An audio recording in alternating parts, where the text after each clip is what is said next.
एक राज्य में एक राजा और एक रानी रहते थे, जिनकी 4 संतानें थी। 2 लड़के और 2 लड़कियां थी। एक लड़की का नाम पूर्णिमा तथा दूसरी लड़की का नाम अमावस्या था। पूर्णिमा घर के कामों में निपुण थी और घर का पूरा काम करती थी और भगवान की पूजा अर्चना भी किया करती।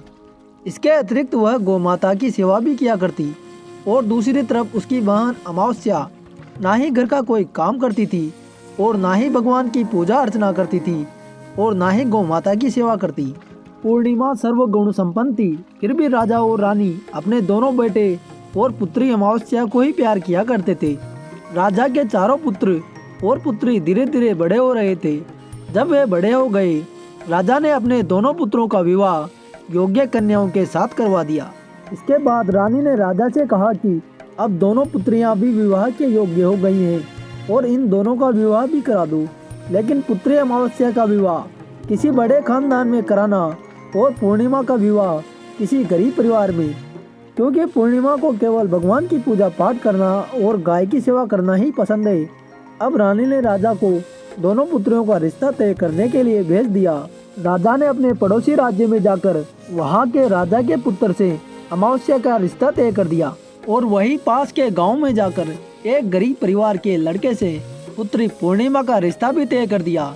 यह सारी बात जाकर राजा ने अपनी रानी को बताया तो रानी सोचने लगी कि अब देखते हैं कि भगवान इसकी मदद कैसे करते हैं। यह बहुत ही पूजा पाठ करती है और भगवान में मगन रहती है। पूर्णिमा का भाई और उसकी भाभी पूर्णिमा से बहुत प्यार करते थे, क्योंकि पूर्णिमा उनके घर के कामों में उनका साथ देती थी और यही उनकी दूसरी बहन अमावस्या उन पर अपना आरोप जमाती थी और घर का भी कोई कार्य नहीं करती थी। कुछ समय बीत जाने के बाद दोनों पुत्रियों का विवाह हो जाता है। राजा और रानी विवाह के बाद दोनों पुत्रियों को विदाई देते हैं।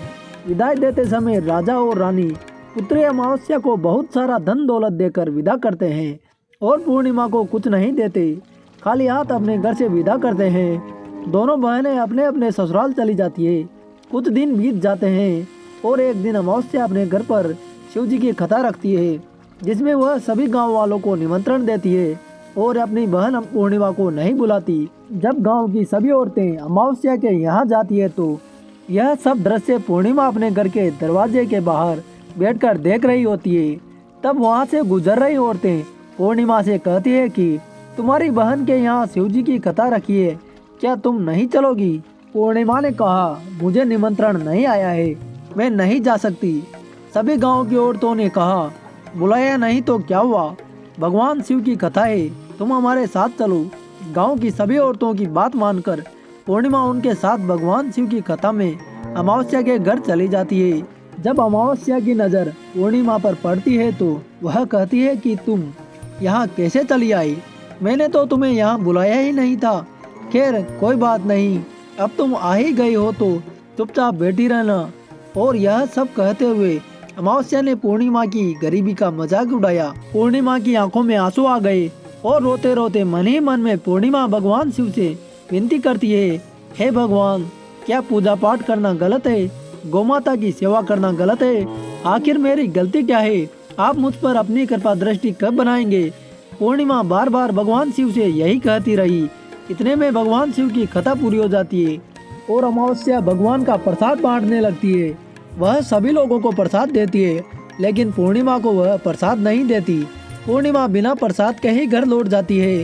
रास्ते में वह यह सोचती चलती है कि यदि बच्चे उससे कथा का प्रसाद मांगेंगे तो वह उन्हें क्या जवाब देगी। उसने सोचा था कि वह अपने मायके, अपने भाई और भौजाई के यहाँ जाएगी। वहाँ से जाते हुए वह बच्चों के लिए कुछ लेकर जाएगी। ऐसा सोचते हुए वह अपने घर वापस लौट आई। घर वापस लौटकर आने के बाद वह अपने पति और बच्चों से कहती है कि वह अपने मायके जा रही है। पति ने कहा, ठीक है। कुछ समय बाद पूर्णिमा अपने मायके के लिए रवाना हो गई। चलते चलते रास्ते में एक चबूतरा आया, जिस पर तुलसी माँ का पौधा लगा हुआ था। उस चबूतरे पर एक बूढ़ी अम्मा बैठी हुई थी। वह और कोई नहीं, साक्षात तुलसी माँ थी। उस बूढ़ी माता ने पूर्णिमा से कहा, बिटिया तुम कौन हो और कहाँ जा रही हो? पूर्णिमा अपना परिचय देती है। परिचय देने के बाद बूढ़ी औरत ने पूर्णिमा से कहा कि यह तुलसी का पौधा सूख रहा है, इसमें थोड़ा सा पानी डाल दो। और इस चबूतरे की साफ सफाई कर दो, जिससे मुझे थोड़ी ठंडक मिलेगी। पूर्णिमा ने कहा ठीक है माँ, मैं तुलसी में पानी डाल देती हूँ और यहाँ की साफ सफाई भी कर देती हूँ। पूर्णिमा ने साफ सफाई करने के बाद अम्मा को भी नहला दिया और बूढ़ी अम्मा की खूब सेवा की और उनके पैर दबाए और बूढ़ी अम्मा से कहा, माँ जी बताइए मैं आपकी क्या सेवा करूँ, और कोई काम हो तो बता दीजिए, मैं कर दूंगी। बूढ़ी अम्मा ने कहा, कुछ नहीं, अब तुम जाओ और वापस आते समय मुझसे मिलते हुए जाना। पूर्णिमा ने कहा ठीक है माँ जी, मैं जाती हूँ, वापस आते वक्त आपसे मिलती जाऊंगी। कुछ समय आगे चलने के बाद एक शिवजी का मंदिर आया। वहाँ पर उसे एक बूढ़े बाबा मिले जो मंदिर के बाहर बैठे हुए थे। वह और कोई नहीं, साक्षात भोलेनाथ थे। उन्होंने पूर्णिमा से कहा, बेटे कहाँ जा रही हो, तुम कौन हो? तब पूर्णिमा ने अपना परिचय दिया। फिर उस बूढ़े बाबा ने पूर्णिमा से कहा, इस चबूतरे की और इस मंदिर की सफाई कर दो। पूर्णिमा ने मंदिर और चबूतरे की सफाई कर दी और वहाँ पूजा पाठ अर्चना भी की।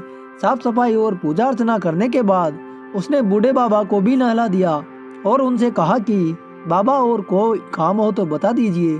तब बूढ़े बाबा ने कहा, बेटी अब तुम जाओ और वापस आते वक्त मुझसे मिलते हुए जाना। पूर्णिमा ने कहा ठीक है बाबा। आगे चलते चलते कुछ दूर चलने के बाद पूर्णिमा को एक काली जी का मंदिर दिखा। वहाँ भी एक बूढ़ी अम्मा एक चबूतरे पर बैठी हुई थी। उस बूढ़ी औरत ने पूर्णिमा से कहा कि तुम कौन हो, कहाँ जा रही हो? तब पूर्णिमा ने उसे भी अपना परिचय दिया।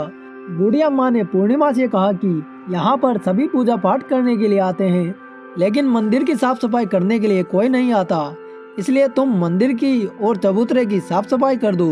पूर्णिमा ने कहा ठीक है माता जी, और पूर्णिमा मंदिर की और चबूतरे की साफ सफाई कर लेती है और उस बूढ़ी अम्मा को भी नहला देती है और उस अम्मा के भी पैर दबाती है और कहती है, सभी काम हो गए हैं माँ जी, और कोई काम हो तो बताइए।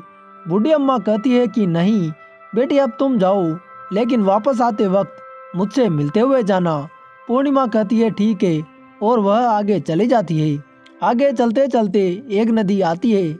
वहाँ पर भी एक बूढ़ी अम्मा बैठी रहती है और वह कहती है कि बेटी तुम कौन हो और कहाँ से आए हो? उसे भी पूर्णिमा अपना परिचय देती है। बूढ़ी औरत पूर्णिमा से कहती है कि नदी पर स्नान करने तो सब आते हैं, पर यहाँ के घाट की सफाई कोई नहीं करता, तुम यहाँ की सफाई कर दो। ठीक है माँ जी, और वह वहाँ की साफ सफाई कर देती है और उस बूढ़ी अम्मा के भी पैर दबा देती है और कहती है, माँ जी और कोई काम हो तो बताइए। बूढ़ी औरत कहती है, कुछ नहीं बेटी तुम जाओ, लेकिन वापस आते वक्त मुझसे मिलते हुए जाना। और वह नाव में बैठकर नदी के दूसरे किनारे पहुंच जाती है और वह मायके के घर पहुंच जाती है।